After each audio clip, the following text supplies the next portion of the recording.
Hello, my name is Kyle Swafford, and I'm here to take you on a sojourn through Brandon Sanderson's fictional universe, the Cosmere.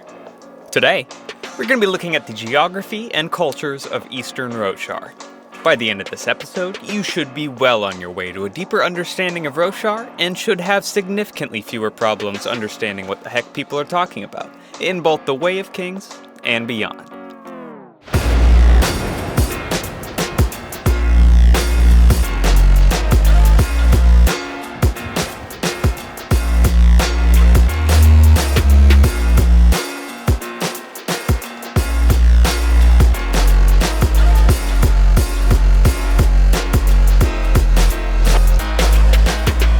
This video is designed with new readers in mind, so I'm going to keep it free from any plot spoilers.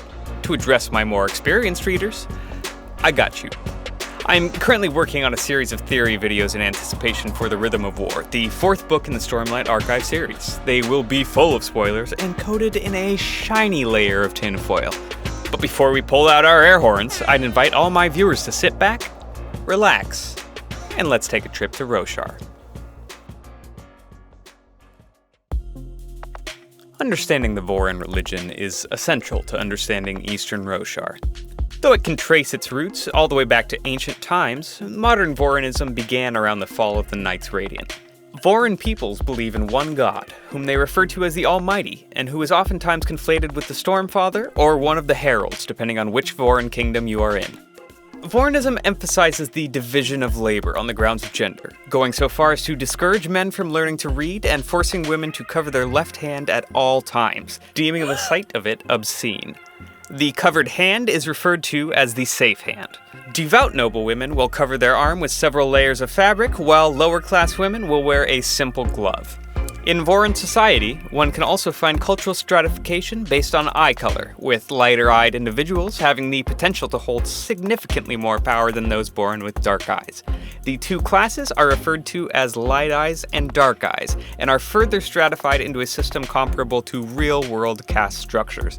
There are 20 distinct classes in this system, 10 for dark eyes and 10 for light eyes. Also, symmetry is seen as holy, and oftentimes you'll see names that are symmetrical or at least close to it.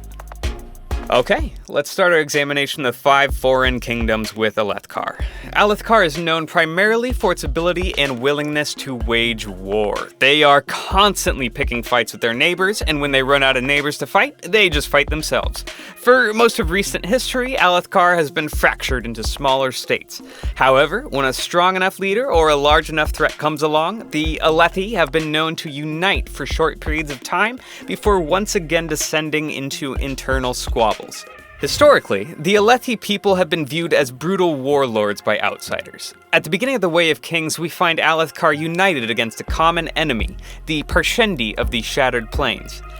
The Shattered Plains are a series of plateaus interrupted by deep chasms, forming a large plain of hard to traverse, craggy land. The Shattered Plains are not currently held by any human nation, but were once part of the Kingdom of Natanatan. Speaking of which, we find the city of New Natanan. The city-state lies on the very eastern edge of Roshar and experiences far rougher high storms than any land further west.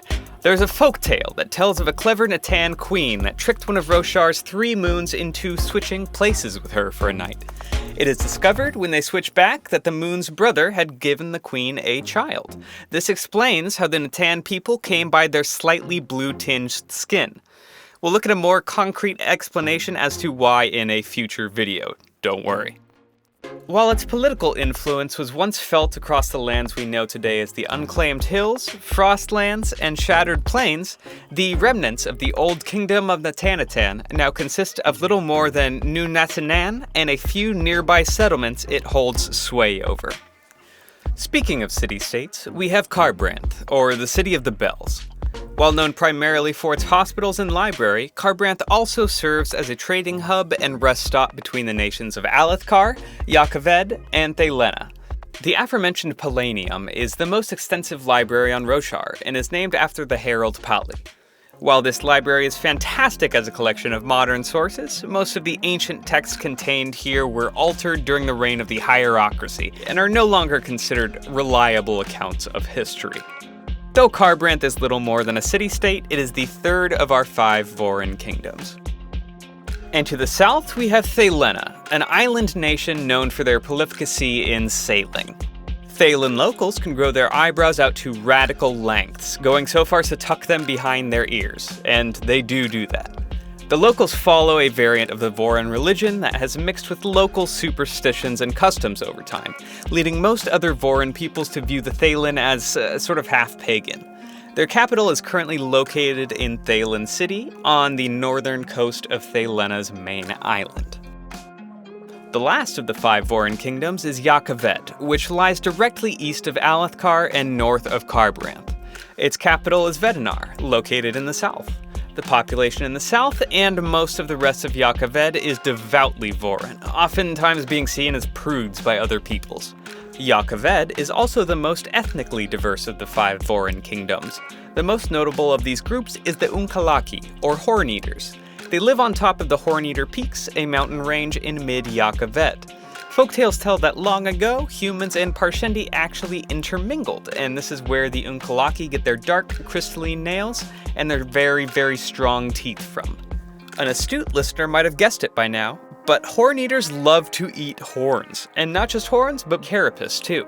They have a completely distinct culture from the rest of Yakavet and function as an independent nation residing within it. Honestly, the Unkalaki are way cooler than the rest of Yakavet. In addition to these 5 kingdoms, there lies one more to the north that we should address. Herdaz is known as a bit of a backwater to the rest of Roshar, with no notable cities or towns mentioned anywhere in the books. In fact, every Herdazian we meet lives in or was born in an adjacent nation. Though Vorinism is the closest thing to an official religion in Herdaz, it is a unique variant that allows men to read and write. Because of this, among other things, Herdaz is not seen as explicitly Vorin, and is not considered one of the 5 Vorin kingdoms. I'll leave today's episode with the puzzle of Urithiru.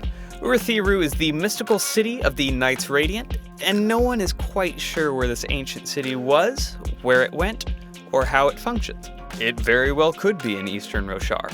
At the beginning of Way of Kings, we simply don't know. Okay, that about wraps up my overview of Eastern Roshar geography and cultures, and should put you on track towards a deeper understanding of both Roshar and the Cosmere. I'm going to be releasing my first theory video 1 week from today, so stay tuned and feel free to get hyped. I'll be starting off with some pretty concrete theories, and we'll move into some of the more outlandish ones as we get closer to the 4th book's release. If you haven't started reading the books yet, I would strongly encourage you to buy them and get reading. They are quite good. Storms, I've had fun explaining this all to you, and hopefully you've had even half that fun watching the video. I'd kindly remind you to like, subscribe, and follow me on Twitter for some quality creme posting as well as general updates. Have a fantastic day, folks.